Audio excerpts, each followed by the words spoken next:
కొత్త ఆస్తులు కట్టుకున్నది ఎవరి కోసం? మీకోసం కట్టుకున్నారు, మీ పర్సంటేజ్ల కోసం కట్టుకున్నారు. ఈరోజు డబుల్ బెడ్రూమ్ ఇల్లు ఎక్కడా కూడా నిరుపేదలకు కట్టలేదు అధ్యక్ష. 100 సార్లు నేను సీఎం గారిని, గత సీఎం గారిని అడిగాను అధ్యక్ష. స్థలాలు ఉన్న వాళ్ళకి ఒక 3 లక్షలు 4 లక్షలు ఇవ్వండి, వాళ్ళు ఒక్క షెడ్ అన్న వేసుకుంటారు అంటే మేకెక్కడ ఉండాలి, కోడెక్కడ ఉండాలి, అల్లుడెక్కడ ఉండాలి, బిడ్డ ఎక్కడ ఉండాలి, డబుల్ బెడ్రూమ్ ఇల్లు కట్టిస్తా అని కనీసం ఒక 100 బెడ్రూమ్ హౌజులు కూడా ఒక్కొక్క నియోజకవర్గానికి ఇవ్వలేదు అధ్యక్ష. ఆ ఇచ్చిన బెడ్రూమ్ ఇల్లు కూడా ఈరోజు ఎలక్షన్ల ముందు వాళ్ళ కార్యకర్తలకు మాత్రమే ఇచ్చుకున్నారు అధ్యక్ష. నిరుపేదలకు ఎవరికి ఇవ్వలేదు అధ్యక్ష. ఈరోజు బోర్బండ పోదాం అధ్యక్ష, ఇక్కడ నుంచి బోర్బండకి వెళ్దాము. అక్కడ వాళ్ళు టైల్స్ వేసుకొని వాళ్ళు షెల్ఫ్లు కట్టుకొని 10 వేలకు కిరాయిలకు ఇచ్చుకుంటున్నారు అధ్యక్ష డబుల్ బెడ్రూమ్ ఇల్లు. వీళ్ళు చేసిన పనులన్నీ కూడా దుర్వినియోగం చేశారు అధ్యక్ష. అప్పులు తెచ్చి నిరుపేదలకు ఉపయోగపడి పని ఒక్కటి కూడా చేయలేదు అధ్యక్ష. స్కూళ్ళు డెవలప్ చేయలేదు, ఉన్న హాస్పిటల్ డెవలప్ చేయలేదు, హాస్పిటళ్లలో స్టాఫ్ను రిక్రూట్ చేయలేదు, విద్యా వైద్యాన్ని పూర్తిగా నిర్లక్ష్యం చేసిన ప్రభుత్వం ఏదైనా ఉందంటే తెలంగాణ ప్రభుత్వం అధ్యక్ష. మనం తెలంగాణ తెచ్చుకున్నది నీళ్లు, నిధులు, నియామకాలు.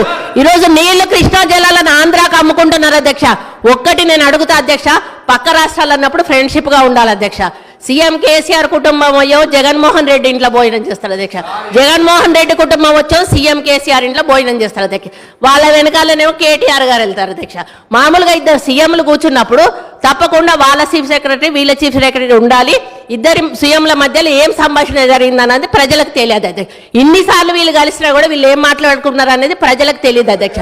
మళ్ళీ వచ్చినాక ఆంధ్ర మీద బయట తిడతారు అధ్యక్ష, లోపల మాత్రం భోజనాలు చేసుకుంటారు. కేటీఆర్ గారు ఏం మాట్లాడుకున్నారంటే వాళ్ళు ఏదో అభివృద్ధి గురించి మాట్లాడుకుంటున్నారు, నాకు సంబంధం లేదని వచ్చి ఈయన ప్రెస్ ముందట చెప్తాడు అధ్యక్ష.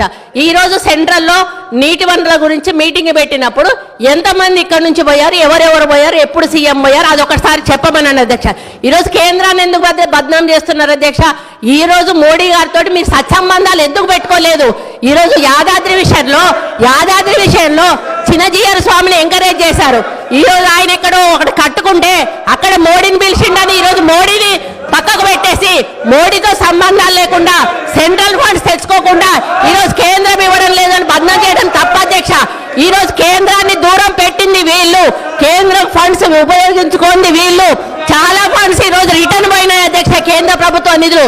దాని వైఫల్యం పూర్తిగా గత ప్రభుత్వాన్ని నేను చెప్తా ఉన్నాను అధ్యక్ష. దయచేసి ప్రగల్భాలు పలగకండి. ఈరోజు తెలంగాణ లాభాల బాటలో ఉన్న తెలంగాణను కాంగ్రెస్ పార్టీ మీకు అప్పచెప్పింది.